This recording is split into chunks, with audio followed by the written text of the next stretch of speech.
आज हम अपने थर्ड पेपर की फोर्थ यूनिट स्टार्ट करेंगे। फोर्थ यूनिट में जो फर्स्ट कॉन्सेप्ट है वो है phases of teaching. Phases of teaching में हमने जब पहले बात करेंगे मीनिंग ऑफ टीचिंग क्या है, टीचिंग के बारे में हम सभी बातें क्लियर कर चुके हैं। शिक्षण क्या है, एक व्यक्ति के द्वारा दूसरे व्यक्ति को शिक्षा देने की एक क्रिया है। नैरो कॉन्सेप्ट में अगर बात करते हैं तो एक स्कूल की क्लास की चार दीवारी के भीतर में एक टीचर के द्वारा बच्चे को पढ़ाया जाना है। और वाइडर कॉन्सेप्ट में अगर हम बात करते हैं तो हमारे लिए हर कोई किसी न किसी तरह से एक टीचर की, शिक्षक की भूमिका अदा करता है। अगर हम कुछ सीखना चाहते हैं, हम किसी चीज़ से भी सीख ले सकते हैं, सीख सकते हैं। तो जब हम बात करते हैं शिक्षण की अवस्थाओं की, तो मुख्य तौर पर जॉन्स ने इसकी 3 फेजेस बताई हैं, 3 अवस्थाएं बताई हैं। तो जो पहली अवस्था है उसे कहा गया है pre active phase of teaching. अब प्री एक्टिव का मतलब क्या है, शिक्षण से पूर्व की अवस्था।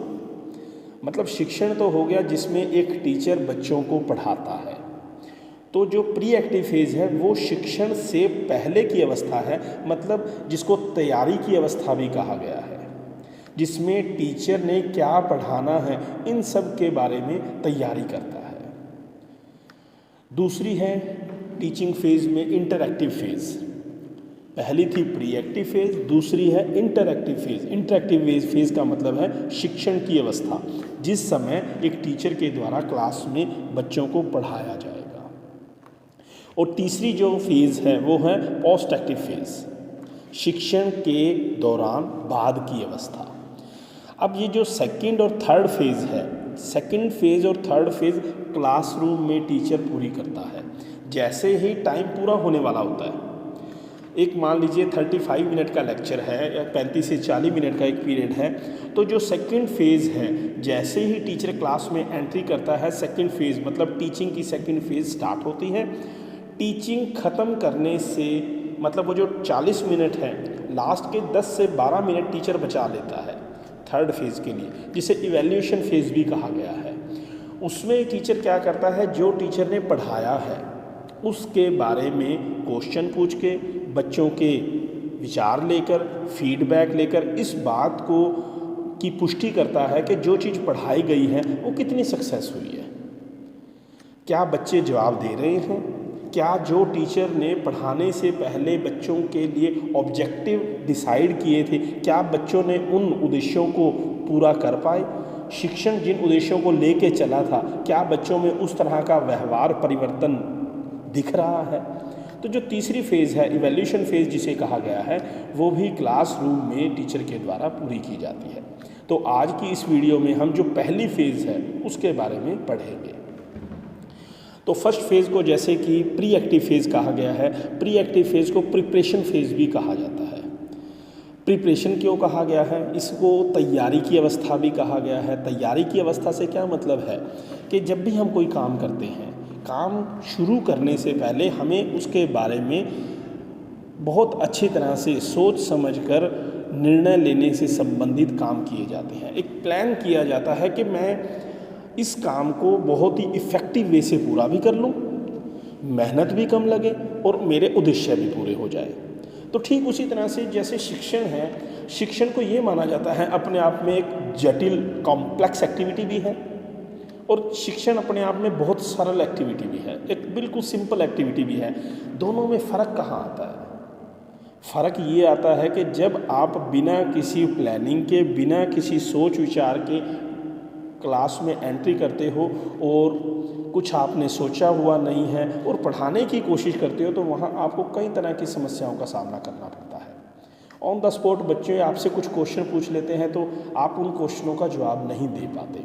बजाय उसके अगर आप उसकी पहले तैयारी कर लेते हो तो आप हर चीज़ को अपने तरीके से मैनेज करके, प्लान करके उसको इम्प्लीमेंट करते हो, तो वो काम बहुत ही सुनियोजित ढंग से होता है। और शिक्षण भी अपने आप में एक प्लान करके इम्प्लीमेंट की जाने वाली प्रक्रिया है।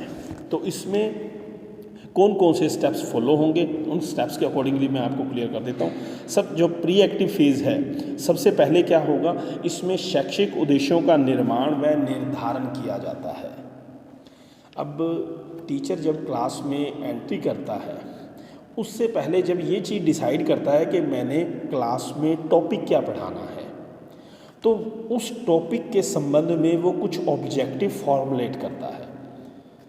पहले निर्माण किया जाएगा, उसके बाद उनमें निर्धारित किया जाएगा कि क्लास में बच्चों की रुचि, अभिरुचि, बच्चों की योग्यता, बच्चों के सीखने के ढंग, तौर तरीके, बच्चे क्या चीज़ सीख पाएंगे, क्या वो जानते होंगे, इन सब के आधार पर टीचर अपने ऑब्जेक्टिव डिसाइड करता है। तो प्री एक्टिव फेज़ में, जिसे प्लानिंग फेज़ कहा गया है, जिसमें आप लेसन प्लान बनाते हो, उसमें एक टीचर बैठकर अपने लेसन के संबंध में, बच्चों में व्यवहारिक परिवर्तन लाने के संबंध में उद्देश्यों का निर्धारण करता है, वह उनका निर्माण करता है। सबसे पहला पॉइंट है। दूसरे में है पाठ्य वस्तु संबंधी निर्णय लेना। इस पॉइंट में अब टीचर इस बात को डिसाइड करता है कि मैंने उनको पढ़ाने के लिए विषय वस्तु कहाँ से सेलेक्ट करनी है, कैसी विषय वस्तु रखनी है, वो कितनी आसान होनी चाहिए। अब आज के टाइम में हम सिर्फ किताबों पर निर्भर नहीं है। एक टीचर अपने क्लास में बच्चों को करवाने के लिए नेट से भी मटेरियल कलेक्ट करता है, बुक्स से भी कलेक्ट करता है, अपना भी मटेरियल राइट डाउन करता है। तो पर्पज़ क्या है? ऐसी विषय वस्तु, ऐसी विषय सामग्री का प्रबंध करना जिसको देखकर बच्चे आराम से जल्दी से समझ पाएँ, उसको सीख पाएँ। पहले समय में क्या होता था कि हमारे पास एक ही बुक होती थी, जैसे NCERT की बुक्स हैं, तो उसमें क्या होता था कि आप इसके अलावा कुछ आपके पास ऑप्शन ही नहीं बचता था, आपको उसको रटना पड़ता था या समझना पड़ता था। टीचर भी उससे बाहर नहीं जा सकते थे।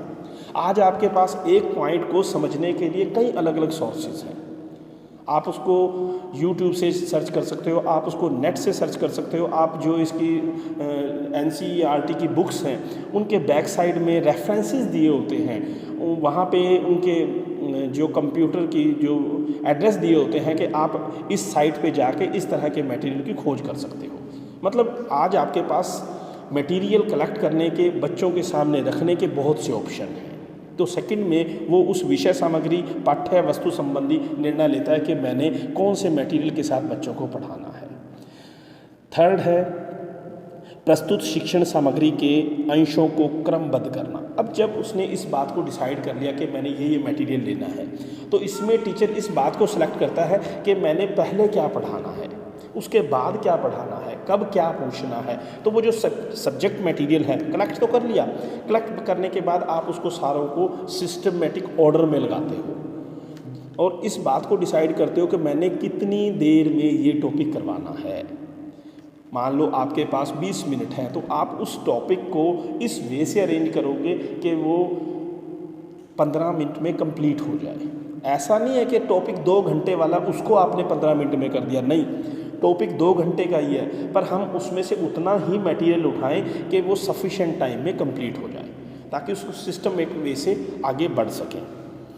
फोर्थ नंबर पर है शिक्षण युक्तियों संबंधी निर्णय लेना। अब टीचर इसमें इस बात को भी डिसाइड करता है कि हमने किस तरह की टीचिंग स्ट्रेटजीज यूज़ करनी है, क्या क्या शिक्षण युक्तियाँ लेनी है जिनके आधार पर बच्चों को पढ़ाया जाना है।